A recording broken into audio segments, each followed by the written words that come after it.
Hello everyone, today we will do SS subject in our 8th standard chapter number 4 how the traders became rulers कि जो हमारे यहाँ की जो बाहर की जो ट्रेडर्स थे हमारे यहाँ पर आकर किस तरह से रूल्स कर रहे थे उसके बारे में इस पूरे चैप्टर में बताया गया है। The childrens were engrossed in reading the story of two cats and monkey during the recess। Recess का टाइम था, तब जो दो बच्चे जो थे वो कैट्स और मंकी के बारे में कुछ बातें कर रहे थे और स्टोरी रीड कर रहे थे। On reading this story Jay and Mitali were making fun of each other. उस टाइम जब ये लोग रीड कर रहे थे जय और मिताली, तब उस एक दूसरे का वो दोनों मजाक उड़ा रहे थे। The class teacher who was sitting beside them said children this is two is a policy.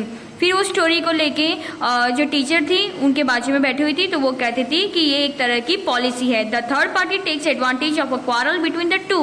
The British had expanded their empire in India with such a policy। जय asked sir how is that possible। वो पूछते कि ये किस तरह से possible होगा। The class teacher replied let us go to class and there where I will explain about how the British came to India and established their rules over the Indians। फिर जो क्लास सर होते हैं वो कहते हैं कि कोई बात नहीं, मैं आपको समझाता हूँ, अपने क्लास में चाहिए, मैं आता हूँ, आपको मैं समझा रहा हूँ कि किस तरह से ब्रिटिश लोगों ने हमारे इंडिया में रूल्स ओवर किया था।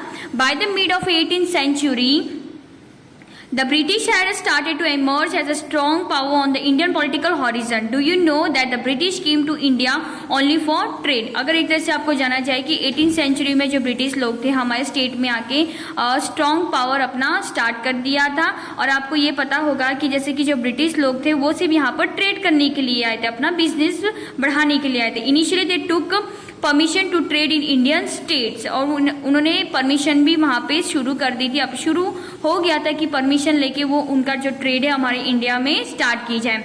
Then how did they become the rulers of entire India. तो ये किस तरह से हमारे इंडिया में रूल्स करने लगे। The history of the British rule arouse many such questions to serve their economic interest. They increase their political hold on India with the use of British diplomatic tactics. Now let's see the Wellesley's policy of expansion. When Wellesley comes to India as a Governor General, cutthroat competitions existed between England and France। जब Wellesley हमारे India में आए थे governor general बन के, तब उनके competition बहुत तगड़ा हो गया था इंग्लैंड और फ्रांस के बीच में। It was necessary to check France from becoming a powerful India, so as to expand the British rule in India, Wellesley introduced a new plan which was known as the subsidiary alliance। जैसे कि France का बहुत ज़्यादा powerful था हमारे India में, तो उन्होंने एक्सपांड करने के लिए ब्रिटिश रूल जो थी इंडिया वेलेस्ली में उसको इंट्रोड्यूस किया नए प्लान से, जिसका नाम दिया था subsidiary alliance. As per the scheme any princely state that expected the aliens had to keep and maintain the British army as well as keep a British representative in the royal court। This way the British could maintain their army without spending any money। तो उन्होंने वहाँ पर क्या किया, maintain किया, अपने जो army के लोग थे बिना कुछ खर्च किए हुए उनको रखा गया था ब्रिटिश रूल करने के लिए। However the princely states were not allowed to utilize the army at their own will। These statements which made many feel secure in the beginning। वहाँ के जो लोग थे उनको बहुत काफ़ी फील हुआ था मीन स्टार्टिंग में, फिर उसके बाद उनको ऐसा लगा कि ये अब कब्जा भी कर लेगा और उनको एक तरह सा डर भी था। एंसेल्स and threaten subsidiary alliances acted like a slow poison for the princely state of India। The Indian state becomes the victims means accept करने के लिए उन्होंने सब्सिडियरी एलियंस को ले लिया। कहाँ पर, हैदराबाद में। Mysore, Ayodhya, Jodhpur, Gaekwads of Vadodara, Peshwas of Pune and Scindias of Gwalior. Now the Nizam of Hyderabad was the first victim of Wellesley subsidiary alliance। जहाँ उन्होंने अपना एक्सेप्ट वैलीज में एक्सेप्ट स्टार्ट किया था, किसमें, निजाम ऑफ हैदराबाद में आया हुआ है। Then it was Mysore and Ayodhya, Tanjore and Karnataka made the same fight। Thus British made the Marathas fight amongst themselves and consequently made them accepted the subsidiary alliance।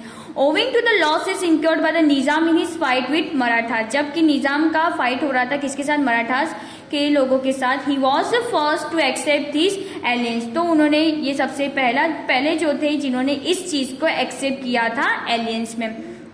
Tipu Sultan of Mysore refused to do so, but after the British victory in the Fourth Anglo-Mysore War, Mysore was forced to become a subsidiary state. One of all the Maratha states became the victim of a divided and a rule policy of the British.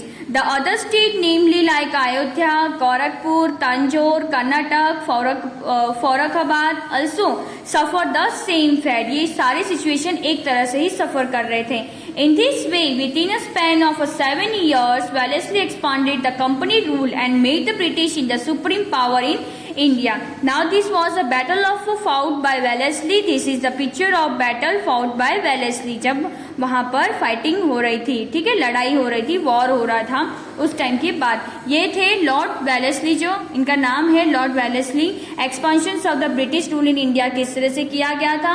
After the financialising the subsidiary alliances treated with Mysore, उन्होंने start कर दिया था अपना finalising Mysore में. Nizam of Hyderabad and Maratha chieftains, the British moved towards the northern part of India.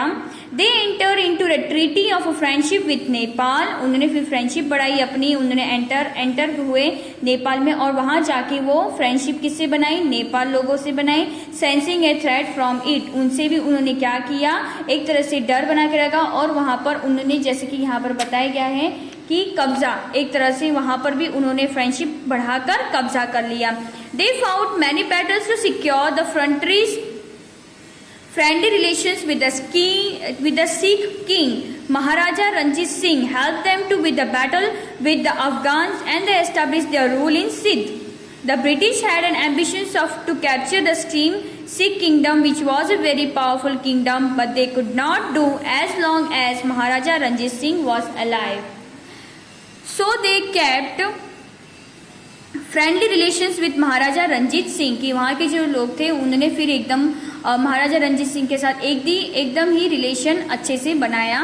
Ranjit Singh was a strong ruler of that time. वहाँ के जो रंजीत सिंह थे वो बहुत ही स्ट्रॉन्ग रूलर थे.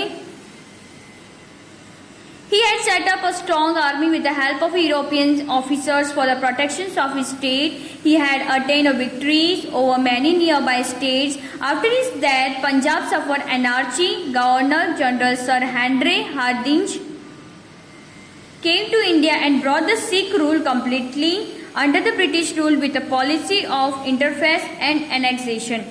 ये थे Dalhousie policy of annexation. Dalhousie, okay. The aim of Wellesley policy of expansion was to encircle the native kingdoms without using much of the British resources. This was the first railway in India.